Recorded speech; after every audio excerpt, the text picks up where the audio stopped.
جو مینوفیکچرر ہوتا ہے وہ بتاتا ہے کہ اس کا استعمال یہ اس لیے بنایا گیا ہے. تو مجھے اور آپ کو رب نے بنایا ہے تو رب ہی بتائے گا نا کس لیے بنایا ہے. اور اس نے بتایا قرآن میں کہ میں نے انسان کو اپنی عبادت کے لیے بنایا, جنات کو اپنی عبادت کے لیے بنایا. اب بتائیں ساری اللہ کی جو صنعتیں ہیں, آسمان, زمین, سورج, چاند, ستارے, سب اپنا کام کر رہے ہیں. ہم اپنا کام کر رہے ہیں کہ نہیں کر رہے ہیں؟ اور اگر نہیں کر رہے تو سوچے پھر کتنا غلط کر رہے ہیں. سب نے ہمارے لیے بنایا. اس بات کو اس طرح سمجھے, مشہور صوفی بزرگ ہیں مولانا جلال الدین رومی رحمۃ اللہ تعالی علیہ, کیا ایگزامپل کے ذریعے بات سمجھائی. فرماتے ہیں کہ اگر بادشاہ تمہیں کسی خاص کام سے بھیجے اور تم راستے میں اور بہت سارے کام کرو, مگر وہ خاص کام جس کے لیے بادشاہ نے بھیجا ہے اسے نہ کرو, تو بتاؤ بادشاہ تم سے خوش ہوگا؟ یعنی اب آپ اس کو دنیا بھی ہماری ایگزامپل سے سمجھتے ہیں. آپ اپنے کسی امپلائی کو کہیں کہ بھئی پیسے لو اور جا کے میرے لیے فلاں ہوٹل سے کھانا لے آؤ. ایک تو وہ آئے 2 گھنٹے بعد, اور کیا ہوا بولو راستے میں کرکٹ میچ ہو رہا تھا وہ دیکھنے کھڑا ہو گیا. اچھا اس کے بعد آگے گیا تو لوگ ذرا ہنسی مذاق کر رہے تھے, ان کے پاس کھڑا ہو گیا. پھر آگے جھگڑا ہو گیا تو صاحب ذرا ان کو دیکھ رہا تھا. روڈ پہ ایکسیڈنٹ ہو گیا وہ دیکھ رہا تھا. پھر آتش بازی ہو رہی تھی اس کو دیکھ رہا تھا. ارے بھائی کھانا لایا؟ نہیں وہ تو میں نہیں لایا. بھیجا کسی کام سے تھا اور کوئی اور کام کر رہا ہے, اسی میں بیزی ہے. آپ کا امپلائی ہو آپ کو برا لگتا ہے, بلا تمثیل سمجھانے کے لیے. اللہ نے دنیا میں بھیجا مجھے اور آپ کو اپنی عبادت کے لیے. ہم کس کام میں لگے ہوئے ہیں؟ تھوڑا پیسے بنا لوں, بزنس اچھا کر لوں, گھوم پھر لوں, ٹریول کر لوں, بچوں کو ٹائم دینا ہے. جناب نہیں ہے مسجد کے لیے ٹائم. سوری ٹو سے ابھی تو ماشاءاللہ شیطان بند ہے اور آپ مسجد میں رونقیں لگی ہوئی ہیں. اللہ کرے کہ ہم رمضان کے بعد بھی نمازی رہیں نا, ورنہ حال کیا ہوتا ہے, دل بہت چلتا ہے. پوچھو ان نمازیوں سے جو 5 وقت کے نمازی ہیں, وہ کتنا فیل کرتے ہیں. امام صاحب سے زیادہ دکھی کون ہوتا ہوگا یار؟ اگر مثال کے طور پہ مغرب کے بعد چاند کا اعلان ہو جائے نا کسی دن رمضان میں, تو عشاء میں مسجد خالی ہو جاتی ہے. یعنی ایسا کیا ہو گیا کہ رمضان گیا تو ہم بھی گئے؟ اس بار تو ایسا نہ کریں نا. ہم کہتے نہیں زبان سے, ورنہ انڈیلیبریٹلی ہم یہ میسج دے رہے ہوتے ہیں شیطان کو کہ اے شیطان جب تک تو بند ہے جب تک ہم اللہ کی عبادت کریں گے. اور جیسے ہی تو آزاد ہوا ایسا لگتا ہے شیطان کو ویلکم کرنے نکل پڑتے ہیں سب. لا حول ولا قوت الا باللہ. نہیں میرے پیارے اسلام بھائی, مجھے اور آپ کو بنایا ہی اسی لیے گیا ہے. اچھا پھر کچھ لوگ پتہ کیا کہتے ہیں کہ ٹھیک ہے میں عبادت تو نہیں کرتا, بھیجا اللہ نے عبادت کے لیے, باقی تو بہت سارے کام کرتا ہوں نا.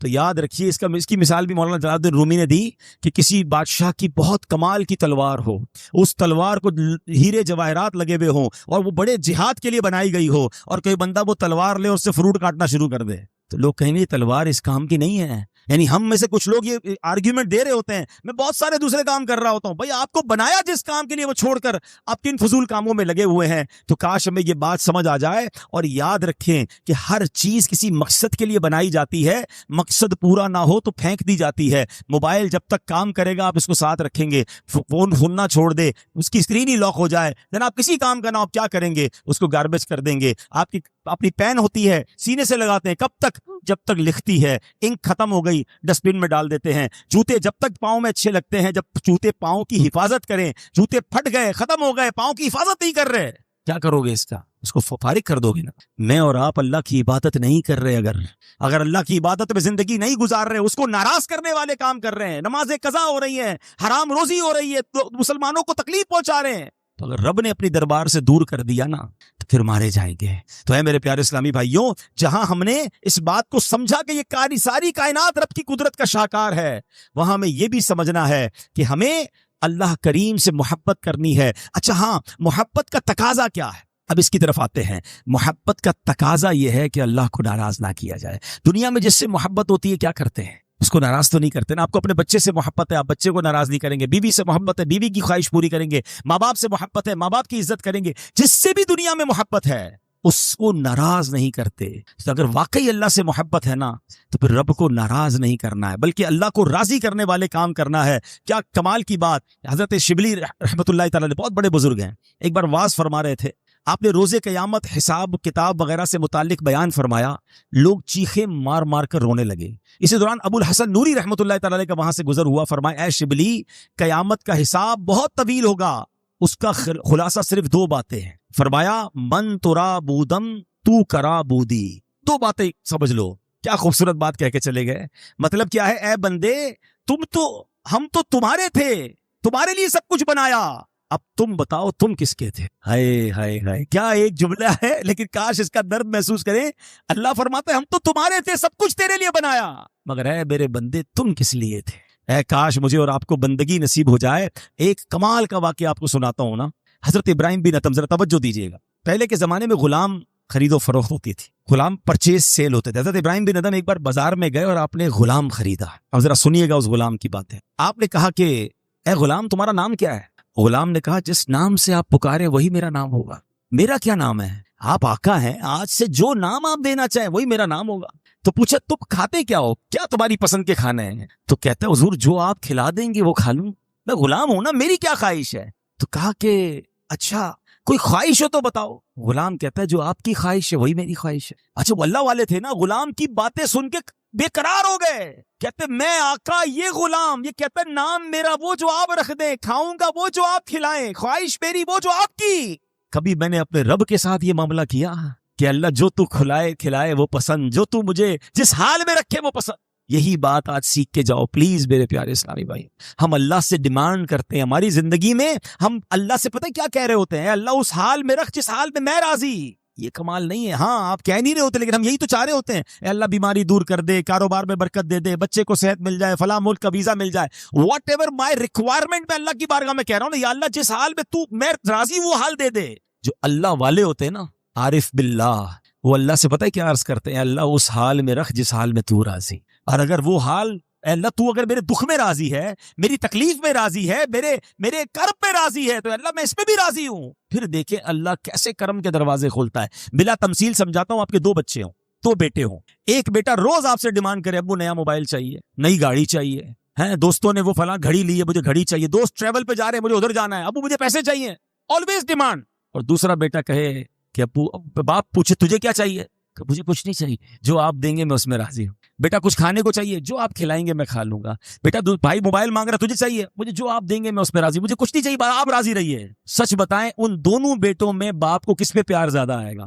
کہ یار ایک مانگ کے تھکتا نہیں ہے، اور دوسرا کہتا ہے ابو جس حال میں رکھے اس حال میں راضی. بلا تمثیل اللہ کا کوئی بیٹا نہیں، وہ لم یلد ولم یولد ہے، سمجھانے کے لیے کہ باپ کو وہ بچہ اچھا لگتا ہے جو باپ کی رضا چاہتا ہے.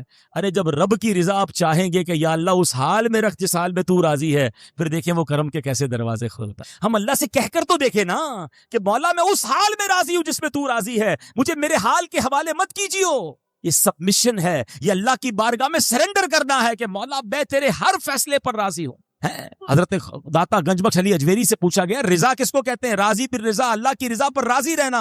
فرمایا تکلیف میں اور راحت میں بندے میں فرق نہ ہے. پتہ نہ چلے کہ بندہ تکلیف پہ، جیسے آپ کو کوئی کہے نا یار 1 کروڑ کا بانڈ لگ گیا ہے، کتنا مزہ آئے گا، اوئے ہوئے خوشی سے پھولے نہیں سما رہے، لوگوں کو پتہ چل جائے گا میرے اور آپ کے چہرے سے لگتا ہے کوئی بڑی خبر ملی ہے. اور کوئی آ کر کہے گاڑی کا ایکسیڈنٹ ہو گیا ہے، اللہ نہ کرے آپ کی فیکٹری میں آگ لگ گئی ہے، تو ہمارے چہرے کا حال کیا ہو جائے گا؟ ہماری الفاظ کیسے ہو جائیں گے؟ برباد ہو گیا، تباہ ہو گیا، سب ختم ہو گیا. اللہ والے وہ ہوتے ہیں جو خوشی میں بھی ایک جیسے ہوتے ہیں اور غم میں بھی ایک جیسے ہوتے ہیں. ہاں اگر نعمت پر خوش ہونا ہے تو تکلیف میں بھی خوشی کرنا سیکھو، اللہ نے دی ہے نا. حضرت فضیل بن عیاض جوان بیٹا انتقال ہو گیا، آپ مسکرانے لگے.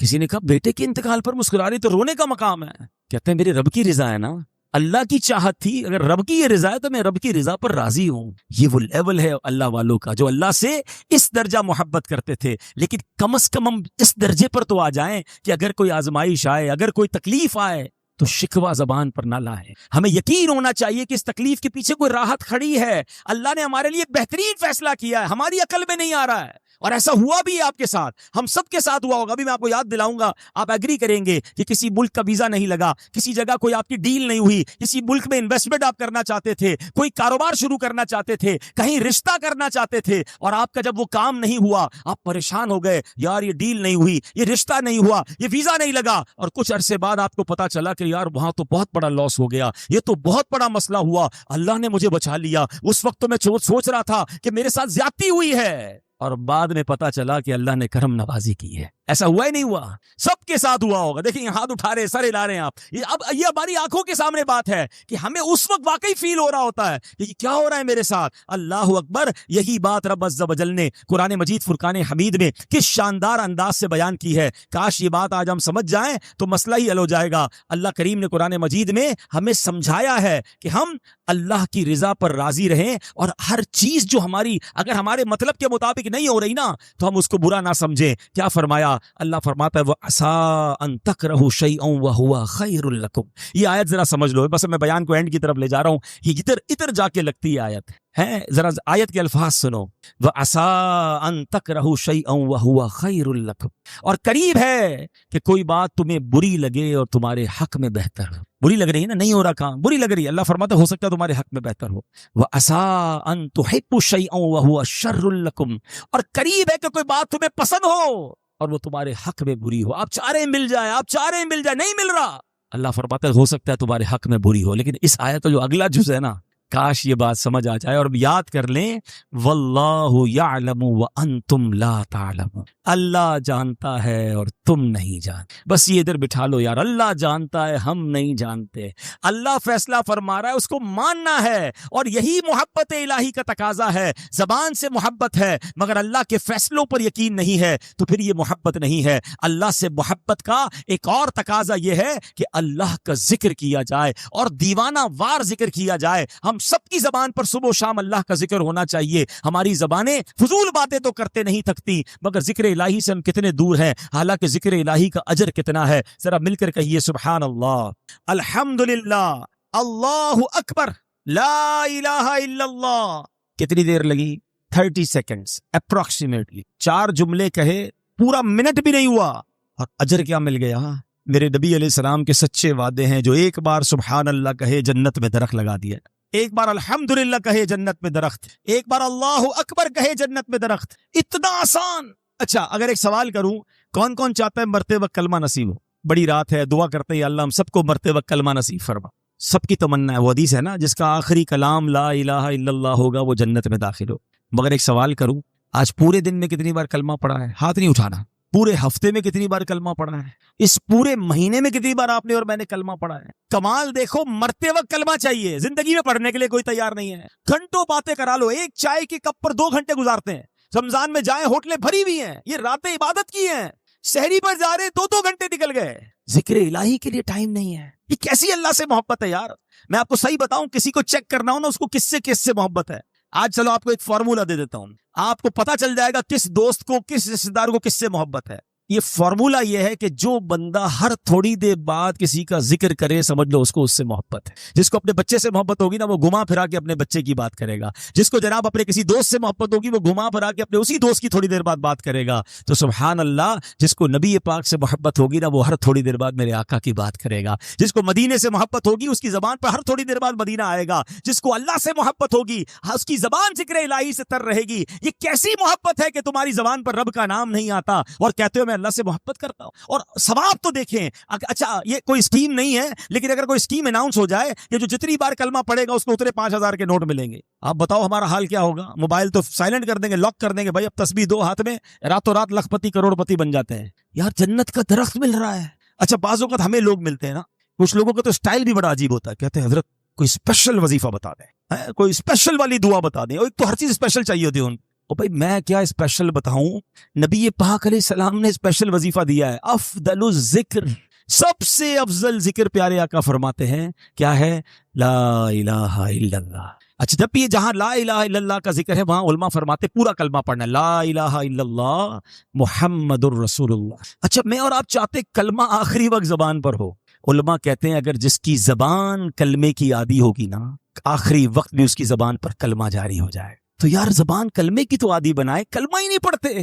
دعا سب کی, یا اللہ مرتے وقت کلمہ نصیب کیجیے. تو آج تو پڑھ لے بھائی, آج تو اچھا ہر پڑھنے پر ثواب بھی ہے. جو 70,000 بار کلمہ پاک پڑھے, اپنے لیے پڑھے یا جس کے لیے پڑھے, اللہ اس کی مغفرت فرما دیتا ہے. تو 70,000 ٹائم کا ٹارگٹ لے لو, تسبیح ہاتھ میں رکھیں, جب موقع ملے چلتے پھرتے اٹھتے. مجھے ایک صاحب ملے, مزہ آ گیا ان کی بات سن کر, کہتے مدنی چینل پر بیان سنا, اتنی درود پاک کی فضیلت سنی ہے کہ اب میں فون پر ہوتا ہوں نا, اور کوئی کہتا ہے بندہ ہولڈ کرو, تو وہ 1 منٹ ہولڈ کرواتے میں درود پڑھنا شروع کر دیتا. میں ہر چنک آف ٹائم میں درود پڑھنے لگ گیا ہوں. تو اللہ کرے یہ احساس ہو جائے کہ یار, مجھے کوئی مثال دیتا ہوں, ابھی ہم مسجد میں آئے, پتہ ہے ابھی 5 منٹ باقی ہیں, تو تسبیح نکالے نا, کچھ درود پاک پڑھ لیں, کلمہ پاک پڑھ لیں. موبائل نکالیں گے, مسجد میں بیٹھ کے بھی فیس بک شیئر کرے ہوں گے. اچھا موبائل نکالنا ہی ہے تو 5 منٹ میں سورہ ملک ہو جائے گی, وہ پڑھ لیں. ہم کیوں ان ٹائمز کو ضائع کر رہے ہیں؟ گاڑی میں بیٹھے کوئی کام نہیں ہے تو گاڑی میں کلمہ پاک پڑھ لیں, 100 بار کلمہ پاک, 100 بار درود پاک, 1 بار سبحان اللہ کی تسبیح, اور خزانہ جمع کریں نا, جنت پہ درخت لگائیں. اللہ سے محبت کا تقاضا یہ ہے کہ اس کا ذکر میری اور آپ کی زبان پر رہے. اور رب نے خود قرآن میں فرمایا ہے فَاذْكُرُونِي أَذْكُرْكُمْ وَاشْكُرُوا لِي وَلَا تَكْفُرُونَ.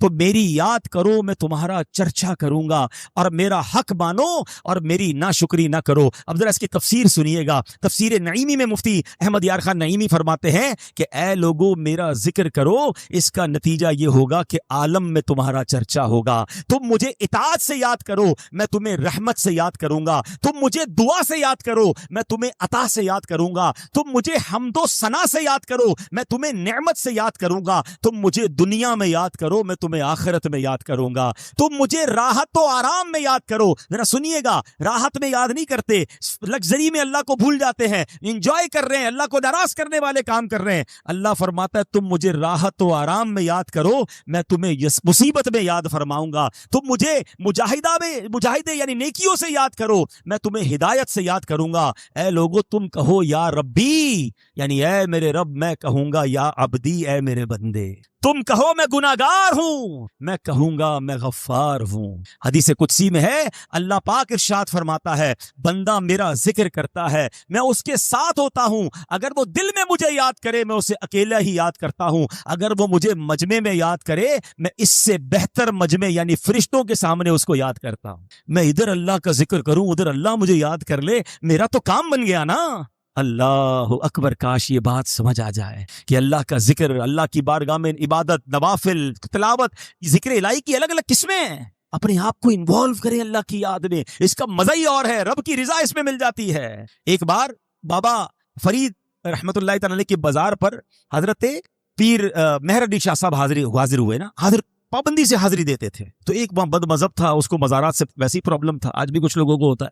کہتے ہیں یہ آپ ہر سال کیوں آتے ہیں, اتنے بڑے عالم ہیں آپ, شیخ الحدیث ہیں, اور بابا فرید کے مزار پہ کیا کرنے آتے ہیں؟ اب وہ شیخ الحدیث تھے, عالم قرآن تھے. کہتے ہیں میں تو قرآن کی تفسیر دیکھنے آتا ہوں, میں تو اپنی آنکھوں سے قرآن پاک کی تفسیر ایکسپیرینس کرنے آتا ہوں. تو کہا بابا فرید کے مزار پہ کون سی قرآن کی تفسیر ہے؟ وہ مفسر قرآن بھی ہے. انہوں نے کہا اللہ نے قرآن میں فرمایا فَاذْكُرُونِي أَذْكُرْكُمْ, تم میرا ذکر کرو میں تمہارا چرچا کروں گا. میں تو دیکھتا ہوں بابا فرید نے ساری زندگی اللہ کا ذکر کیا, اللہ نے لاکھوں لوگوں کی زبان پر حق فرید یا فرید جاری کر دیا. اللہ نے ان کا ذکر پر بلند کر دیا, انہوں نے اللہ کا ذکر کیا, اللہ نے ان کا ذکر بلند کر دیا. آج دنیا میں کیوں لوگ بابا فرید سے پیار کرتے ہیں, داتا حضور سے ہمیں کیوں پیار ہے؟ ہم لاہور کے رہنے والے نہیں, مگر خدا کی قسم جب دل چاہتا ہے, جب موقع ملتا ہے, بندہ کہتا ہے لاہور جاؤں, داتا صاحب کی بارگاہ میں حاضر دوں. بزنس میٹنگ کے لیے جاتے ہیں مگر جی چاہتا ہے نہیں داتا حضور کے پاس جانا ہے. کسی رشتہ دار کے پاس جانے کو اتنا جی نہیں چاہتا. ارے بغداد میں ہمارا کوئی جاننے والا نہیں ہے, مگر پوچھو عاشقان اولیاء سے, تڑپتے ہیں کہ غوث پاک کی بارگاہ میں چلے جائیں, امام حسین کے دربار میں جائیں, مولا علی کی بارگاہ میں جائیں. یہ اللہ نے دل میں محبت ڈالی ہے, یہ اللہ نے ان کا چرچا بلند کیا ہے کہ جو رب کا ذکر کرتا ہے, رب نے قرآن میں فرمایا تم میرا ذکر کرو میں تمہارا ذکر بلند کر دوں گا. تو زندگی اگر اچھی گزارنی ہے نا تو زبان, جسم کے اعضاء, دل, یہ اللہ کے ذکر سے معطر ہو جائے. اور اللہ کتنا راضی ہوتا ہے اپنے بندوں سے آپ کو معلوم ہے. ایک حدیث پاک ہے, آخری حدیث, اللہ کریم 3 قسم, حدیث پاک کا خلاصہ ہے 3 قسم کے بندے ہیں اللہ کریم جن کو دیکھ کر مسکراتا ہے. پہلے تو اس لفظ کو ذرا انجوائے کرو نا یار. ہائے ہائے ہائے, اللہ اپنے بندے کو دیکھ کر مسکراتا ہے. یہی سوچ کے بندہ جھوم جائے نا. ہاں یہ الگ بات ہے کہ میرا اور آپ کا مسکرانا اور ہے, اللہ اپنی شان کے لائق مسکراتا ہے, وہ جسم و جسمانیت سے پاک ہے. اور یہاں علماء نے اس کی تفصیل یہ بیان کی کہ اللہ کا مسکرانا یہ کہ اللہ اس سے راضی ہو جاتا ہے, اللہ اس پر رحمتیں برسا دیتا ہے. وہ 3 قسم کے لوگ کون ہیں؟ اس میں پہلا بندہ, کیا کمال کی ڈیٹیل ہے حدیث میں, کہ وہ بندہ جو رات کو اٹھ کر وضو کرے اور بستر چھوڑ کر نماز پڑھے. اللہ فرشتوں سے فرماتا ہے فرشتوں بتاؤ یہ بندے کو کس بات نے بستر چھوڑنے پر مجبور کیا ہے, یہ کیوں کھڑا ہو گیا بستر سے, نیند کیوں نہیں کر رہا؟ فرشتے کہتے ہیں مولا تو خالق, تو مالک, تو ارشاد فرما, کیوں نہیں کر رہا؟ اللہ فرماتا ہے میں جانتا ہوں مگر تم بتاؤ. فرشتے کہتے ہیں مولا اس کو امید ہے جنت کی اس لیے کھڑا ہوا ہے, اس کو دوزخ سے ڈر لگتا ہے, جہنم سے ڈر لگتا ہے, آگ سے بچنا چاہتا ہے اس لیے کھڑا ہو گیا بستر سے. اللہ فرماتے ہیں میرے فرشتوں گواہ ہو جاؤ کہ جس امید پر یہ کھڑا ہوا ہے میں نے وہ امید یعنی جنت اس پر واجب کر دی ہے. جس خوف سے یہ ڈر رہا ہے, جہنم سے بچنا چاہتا ہے, بستر چھوڑ کر مجھے یاد کر رہا ہے, اے فرشتوں گواہ ہو جاؤ میں نے اس کے اوپر جہنم کو حرام قرار دے دیا. اللہ اس بندے کو دیکھ کر مسکراتا ہے. ہائے ہائے, کبھی میں تہجد کو اٹھوں, کبھی فجر کی ٹھنڈی رات ہو اور میں فجر کے لیے بستر سے اٹھوں اور اس کے بعد میں نماز پڑھوں اور میرا رب مجھے دیکھ کر مسکرا دے, میری تو زندگی وصول ہو گئی نا.